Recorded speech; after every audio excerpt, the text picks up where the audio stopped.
қойылады. Құнды сөздер жазылған екен. Енді оқушылар барлығымыз кезекпен келіп, осы жердегі кітаптымен бір өзіңізге қажет деп санаған құнды сөздерден алайықсаңдар. Маған берген сөз қайраттылық. Қайраттылық. Менде үміт. Менде шаттық. Менде білім. Жігер, жеңіс. Батылдық, жомарттық, бірлік, достық, Табандылық, парастық, адалдық, жылу, табандылық, сенімділік, талпыныс, қуаныш, сенім, қамқорлық. Өте жақсы оқушылар. Мінекей, сіздер өте сондай жақсы құнды сөздер таңдап алған екенсіздер. Енді осы оюдағы түске байланысты бірінші топ сары түсті топтар, бірінші топ қызыл түс, екінші көк түс, үшінші және жасыл түс, төртінші топқа жайғасады. Өте жақсы қайталап өтейік, яғни біз не көптіміз, қандай ойын? Қазақтың ұлттық ойыны бесасында ойнайтынымыз. Ал кетіп оқушылар ойынға салды. Бірінші сынақ жаһандану сөзіне анықтама беріп өткен тақырып бойынша сұрақ. Жаһандану дегеніміз әлемнің ортақ қағида бойынша өмір сүруі. Әлемнің ортақ қағида бойынша әртүрлі салада өте жақсы жаһандану идеясы қайда өте пайда болған екен?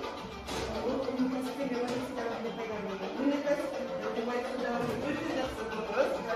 Үшінші сұраққа кетіп, жаһандану қай салаларда жүреді екен? Қай салаларда? Саяси, мәдени, экономикалық. Саяси, мәдени көрінісі. Келесі сұраққа кетіп, жаһандану адамзатқа төнген ең басты қауіпі деген екінші топта лаңкестік. Өте жақсы жарайсыз. Ары қарай халықаралық лаңкестік термині қай кезде пайда болды дейді. Халықаралық лаңкестік алғаш рет 1990 жылы пайда болды. Өте жақсы. 1990 жылы ең алғаш халықаралық лаңкестік термині ол бізде не? Жер шары, тағы жаһан, өте жақсы, жаһан дамып жатқан әлемне өте жақсы. Яғни бізде қандай жаңа қарама-қайшылық бар? Батыс және шығыс өте жақсы оқушылар. Енді келесі біз осы фото жаңағы суреттерге назар аударсақ, бұл жерде бізде әлемде қанша ұлт бар? Жақсы. Яғни біз бұл жерде суретте айырмашылығын ұқсастығын қол көтеріп отырып жауап берсек болады. Өзіңізді. Ұлттық киімдер мен құндылықтары.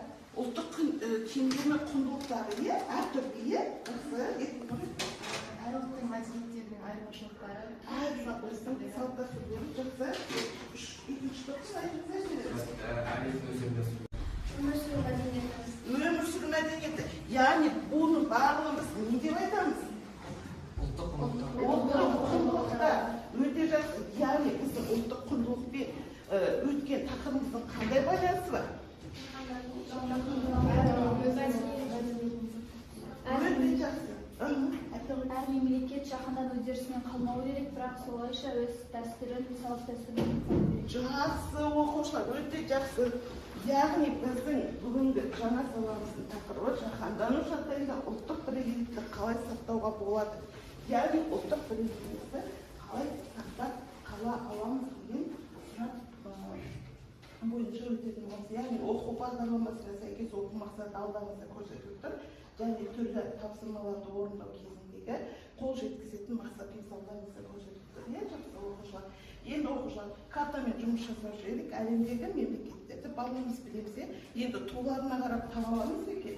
Назар аударайық. Бұл бізде қандай мемлекет? Қазақстан, тәуелсіз Қазақстан Республикасы. Бұл Байқау Республикасы. Жапония. Үндістан. Жарайсыздар. Яғни бұл біздегі тақырып бойынша жасанды интеллекттің көмегімен жасалған видео сабаққа мұқият назар аударып тыңдап отырайық.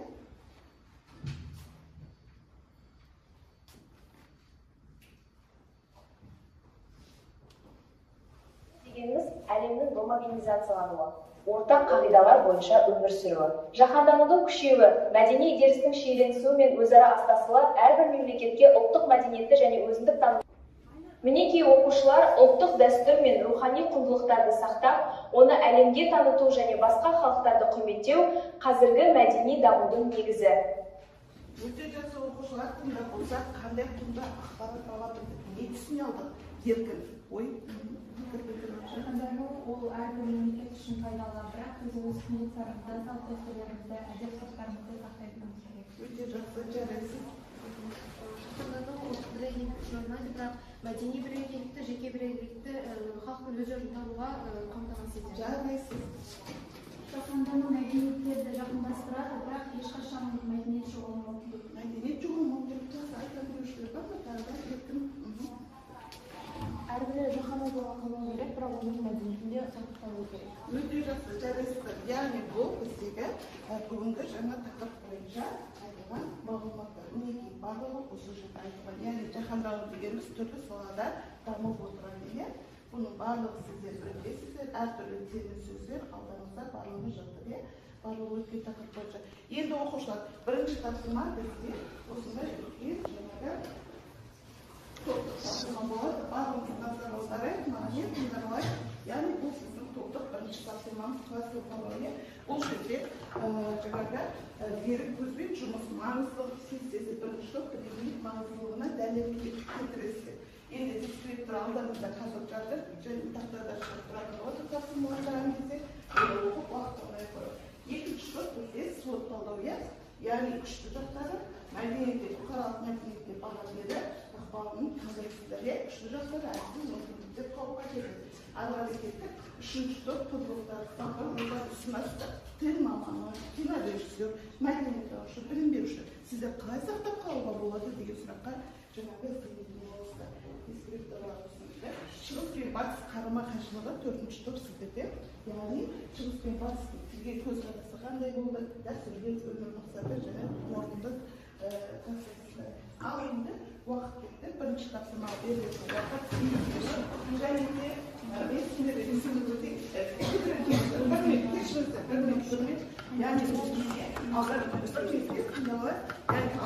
жатқан жеке бағалау дискриптор бойынша топ басшысы бағалау тұрады, әрбір топ берілді. Және де жеке бағалау ол бізде соңында ұлттық аспабымыз домбыра арқылы өз өздеріңізді бағалау отырсыздар. Жақсы уақыт кетті,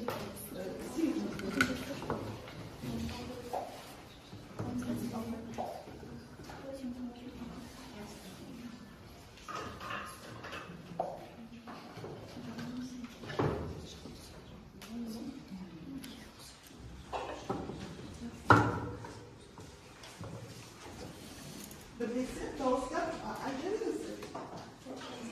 Ақылдаса беріңіздер, топтық қойып.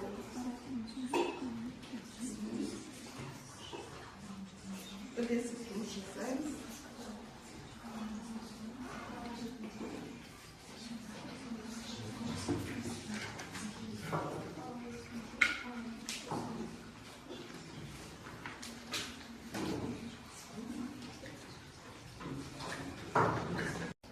Біздің топқа ұлттық тілдің, салт-дәстүрдің және өнер мен әдебиеттің маңыздылығын түсіндіріп, оған дәлелдеуге келтіру тапсырмасы берілген болатын. Біріншіден ұлттық тілден бастасам, ұлттық тіл ол кез келген халықтың рухани тірегі, мәдени коды және негізгі құндылықтарының бірі. Оны бірнеше қырынан түсіндіруге болады. Біріншіден ол ұлттың бірегейлігін сақтайды. Ортақ тіл адамдарды жақындастырады. Адам жан дүниені өзінің ана тілі арқылы қабылдайды. Ұлттық тіл халықтың мәдениеті, салт-дәстүрі және тарихы сақталған мәдени қазына. Салт-дәстүр ұғымы өте маңызды болып табылады. Себебі салт-дәстүр ғасырлар бойы қалыптасқан халықтың өмір салты, дүниетаным мен рухани құндылықтардың көрінісі болып табылады.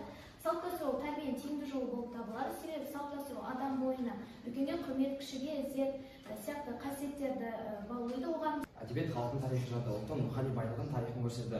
Абай Құнанбайұлының шығармаларында қазақтың болмысы, мінезі, ойлау жүйесі тереңдетілген. Оның қара сөздері мен өнері арқылы біз сол замандағы рухани деңгейін, құндылықтарын танимыз. Демек, әдебиет ұлттың өркенін сақтап, бүгінмен байланыстырады. Өнер ұлттық рухтың көрінісі. Бұл әсіресе жаһандану кезінде өз мәдениетіңді жоғалтпауға көмектеседі. Өнер мен әдебиет жастарға тәрбие береді. Көркем шығармалар арқылы жас ұрпақ ұлттық құндылықтарға, салт-дәстүрлерге және тілдің байлығына үйренеді. Егер өнер мен әдебиет дамымаса, ұлттың рухани негізі әлсірейді. Осымен қорытындылай келсек, ұлттық тіл жай ғана қарым-қатынас құралы емес, ол ұлттың жаны. Тілді сақтау, тарихты, мәдениетті, болашақты сақтау. Сондықтан әрбір адам өзінің ана тілін құрметтеп, оны дамуына үлес қосу керек. Бізге бірінші топтың орындаған тапсырмалары өте қатты ұнады. Олар барлық тапсырмасын дискриптор бойынша тиянақты орындап, жақсылап қорытындылап шықты.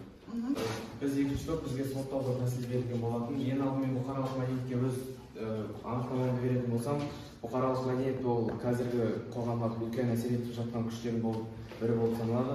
Ол бір жағынан әлемді біріктіріп, экономиканы дамытып, ақпарат тарататын болса, екінші жағынан теріс әсер етіп жатқан күштер теріс әсер етіп жатыр.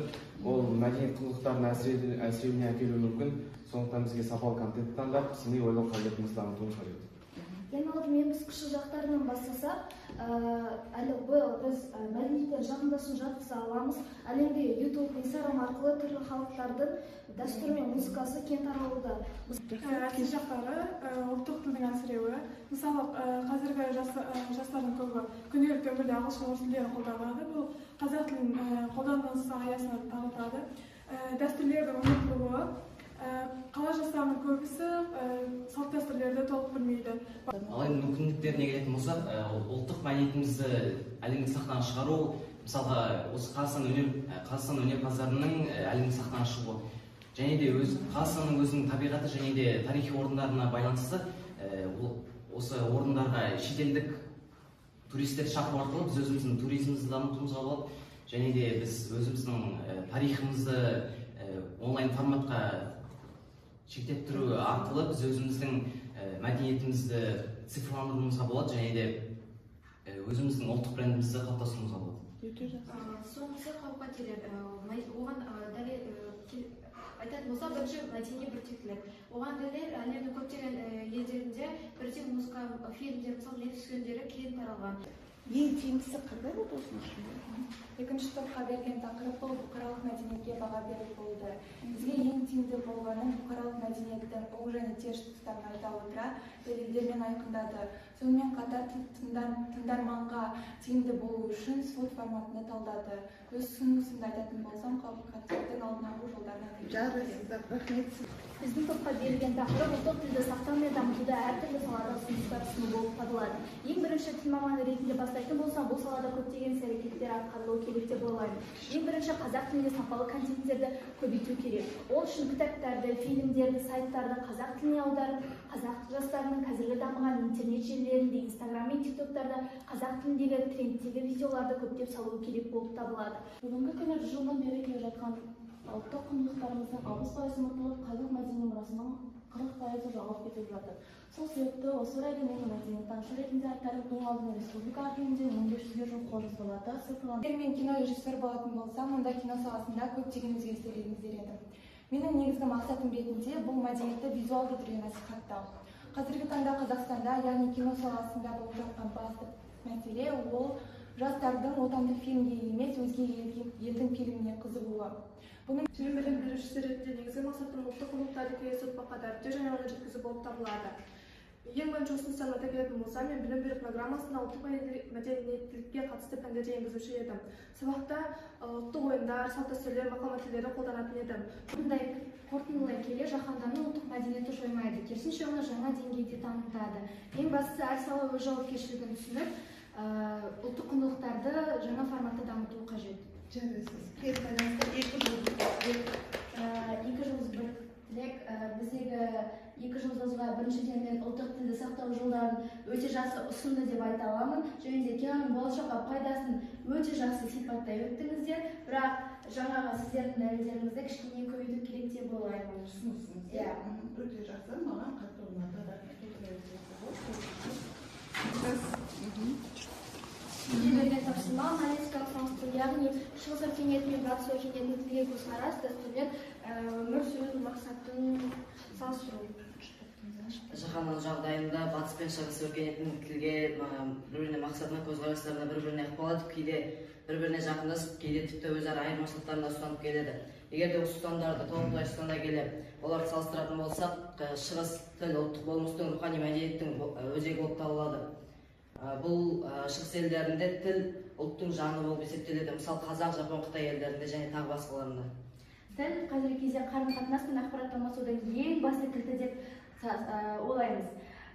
Қазіргі кезде ағылшын тілі жаһандануға өте жақсы үлес қосуына байланысты коммуникациялық тілдердің бірі болып есептеледі. Дәлелдей келе мен ағылшын тілі жаңағы технология, білім, ғылым салаларында өте жақсы дамуын айта аламын.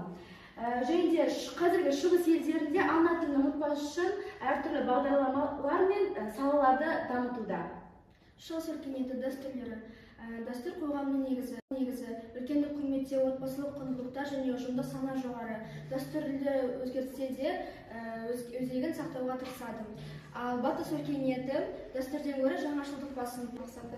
Шығыста ұжымдық өмір салты, яғни отбасы, қауымдастық маңызы, сабырлылық, үйлесімділік, табиғатпен байланыс кең таралған. Ол жақта, яғни шығыста материалдық емес құндылықтарға мән беріледі. Ал батыста индивидуализм басым.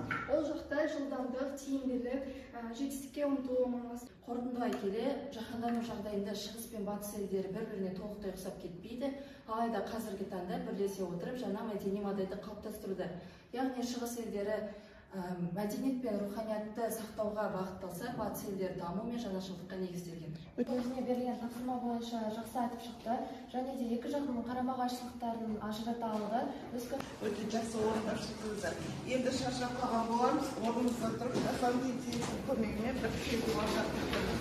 Кәдеге барлығымыз еркін тұрайық, яғни ауадағы қимыл деп аталады, иә? Барлығымыз еркін бір тұрып қимылдап алсақ болады. Аудитория барлығымызға да рұқсат, иә? Africa, Brazil, Uzbekistan, Azerbaijan, Armenia, India, Kyrgyzstan, Russia, Turkey, Kazakhstan, Africa, Brazil, Uzbekistan, Azerbaijan, Armenia, India, Kyrgyzstan, Russia, Turkey,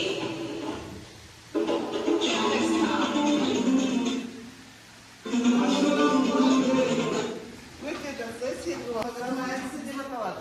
Голограмма әдісінде барлығы жауаптары, сұрақтары барлығы берілген. Көріп тұрмыз, барлығымыз. Енді осыны сізде барлығын бір-біріне үйлестіру керексіздер. Неге? Ең соңында бізге қандай жарайсың деген жауап шығу керек. Егер жарайсың, сіз өте келбетті оқушысыз деп шықпаса, онда қандай бір сұрақтарыңызға теңсіз.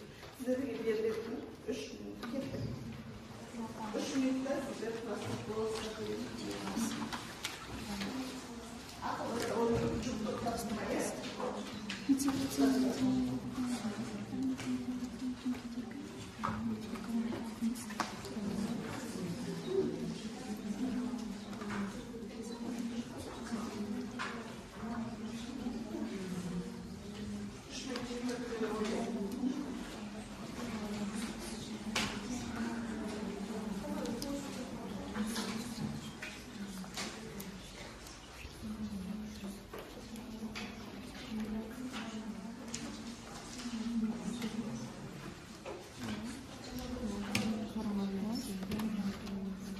Береміз, барлығы дұрыс шықса.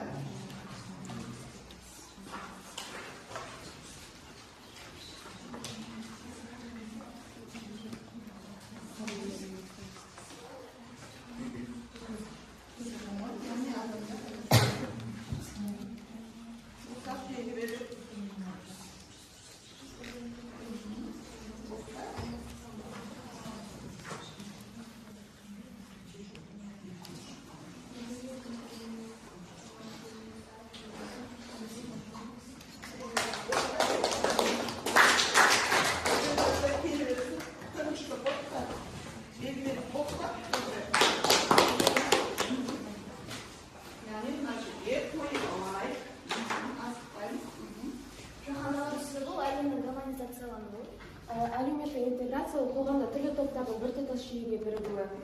Миграция ол адамдардың бір жерден екінші жерге қоныс аударуы. Мәдени әртүрлі қоғамда түрлі мәдениеттердің қатар өмір сүруі. Жақсы. Тіл ұғымын анықтауы ол адамдар арасындағы қарым-қатынас құралы. Толеранттылық ол басқа адамдардың көзқарасы, мәдениеті және сенімін құрметтеу. Жарайсыздар дейді, құттықтаймын. Дұрыс шықты, иә?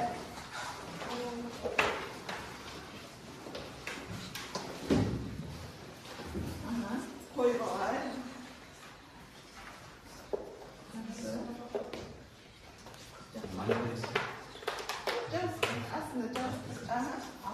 Екінші біздің жаһанның түсінігі ол әлемнің әртүрлі салада бір-біріне ұқсап айырмашылы қатарының азаю процесі болып табылады. Екі жаққа тұрып алайық.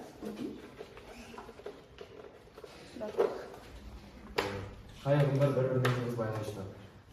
Ол миграция мен мәдени әртүрлілік. Кішкене ашайық иә балалар, адамдар көрінеді. Тұрарсың сол оқиды. Әлеуметтік интеграцияға ең үлкен кедергі не болып табылады? Ол экономикалық теңсіздік кедергі болып табылады. Интеграция жасау үшін қандай факторлар маңызды? Оған білім беру мен толеранттық маңызды, себебі ол адамдарды жақындастырады. Жаһандану мен мәдени әртүрлілік арасындағы байланыс қандай? Жаһандану мен мәдени әртүрлілікті арттырады, өйткені халықтар арасында байланыс күшейеді. Әлеуметтік интеграция дегеніміз ол жеке тұлғалардың басқа топтың мүшелерінің қабылдануы. Ой, біздің жігіттеріміз жарады, өте жақсы, бағалап отырады, иә? Үшінші топ тезірек келе береді, уақытымызбен. Жаһандану жағдайында ұлттық мемлекеттің рөлі мемлекет әртүрлі қауіптерге жауап қайтаруы тиіс. Қауіптерге мемлекет жауап қайтаруы тиіс. Саясаттың жаһандануына неге әкеледі? Мемлекеттің орны мен рөлін өзгеруіне алып келеді. Жақсы саясат мемлекеттегі. Жаһандану мен интеграция мемлекеттің функциялары күрделенеді. Шығыс мәдениет өкілдері үшін қауымдастықтан бұрын ұлтпен қоғамбасын. Ең күрделі қақтығыстардың әсер етуші діни айырмашылықтар.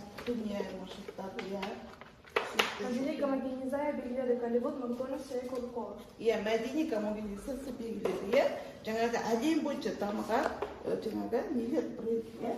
Жақсы.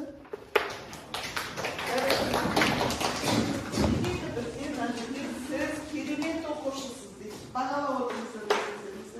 Керемет оқушылар. Әлеуметтік интеграция ол жеке тұлғаны топтың басқа мүшелерінің қабылдауы тиімді байланыс орнатуы. Интеграция мәселелері мәдениеттердің ұлтаралық өзара әсірету мәселелері. Интеграцияның оң тұстары мәдениеттің ұлттық айырмашылықтары бір-бірінен толықтырады. Глобализацияның мәні жаһандану үдерісіне қатысушы өз бірегейлігін белсене қорғайды. Жаңа ошақтары қалай пайда болады? Миграция арқылы пайда болады. Миграция көшіп-қойны, артқа сату ойны. Бұл жерге әр топтан бір-бір оқушыдан келіп, айтқандарды бір-бірден тездетіп кейіп, уақытымызды үнемдейік. Бұл жерде жылдамдық, яғни саясаттың жаһандану дейді, кім жылдам, сол жеңіске жетеді. Ал егер сұрақтар қайталап кетсек, онда жаңағы теңсіздік. Саясаттың жаһандануы дейді. Сабақтар бірегейлік, жаһандану үдерісі, дін мен ғылым, қайтып жеңіп жатыр.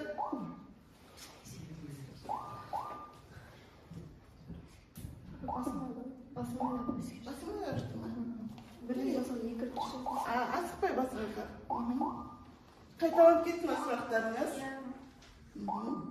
Қайталанып кетсе, онда достық жеңді деген сөз өте жақсы, мықты оқушылар екен. Жақсы. Мінекей оқушылар, біз бүгін өте жақсы құнды ақпарат алдық деп ойлаймын. Үйге тапсырма алдарыңызда берілген кез келген тақырыпқа жаңағы эссе жазып келулеріңізге болады. Таңдау еркіндеріңіз өздеріңізде осы ұлттық құндылыққа байланысты 3 тақырып берілген, алдарыңызда жатыр. Бұл сіздерге үйге берілетін тапсырма. Енді оқушылар, біз сабағымызды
яғни Қазақстанның әрбір адал азаматы ретінде болашақ Қазақстанға бір тәтті тілектеріңізді білдірсеңіздер.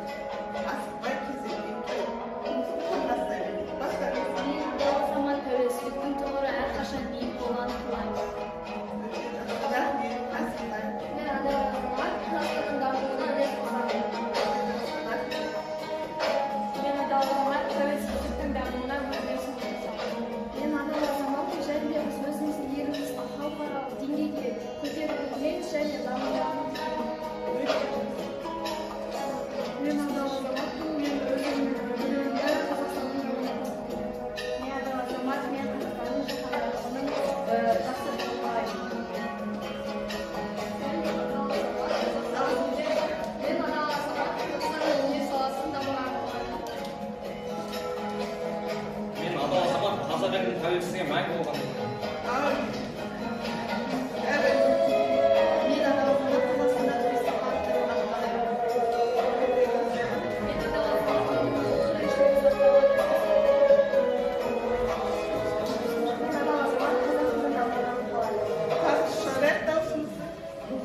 Мен адал азамат Мен адал азамат елімнің экономикасы дамығанын қалаймын. Мен адал азамат өзінің елінің экономикасы дамыған. Экономика бар. Мен адал азамат елінің мәңгілік бірлікте өмір сүргенін қалаймын. Мен Қазақстан азаматы мен салт дәстүріміздің мәңгілік сақталғанын қалаймын. Мен адал азамат ұлттық құндылықтарды дәріптеймін. Ұлттық құндылықтарды дәріптеймін. Өте жақсы. Мен адал азамат ретінде елімнің дамуына үлес қосамын. Өте жақсы. Үлес қосамын дейді. Мен адал азамат ана тілін сақтап қаламын. Жақсы. Тіл ұлттық құндылығымызды сақтаймын дейді. Келсе қарымта. Ой. Мен адал азамат Қазақстан экономикасына дамуына үлес қосамын. Үлесімізді қосамыз әрине. Сау болу, иә? Өте жақсы оқушылар. Сіздер барда болашақ Қазақстанның ұлттық бірегейлігі, құндылығы мәңгі сақталады деп сенемін. Яғни біз осы жаңағы 100 жылға дейінгі Қазақстан емес, 100 жылдан кейінгі Қазақстан үшін еңбек етіп, жаңағы өз үлесімізді қосып береміз. Сіздерге зор болашақ, жарқын болашақ тілеймін. Әр сабақта осындай жатырап, ата-аналарыңызбен танышып болып жүргеніңіздер. Орындарыңыз болса да болады. Келген қонақтарыңызға да, азаматтарыңызға да ұлттық балықтар, ауыз тигізіп, ауыз тигізіп, ауыз тигізіп,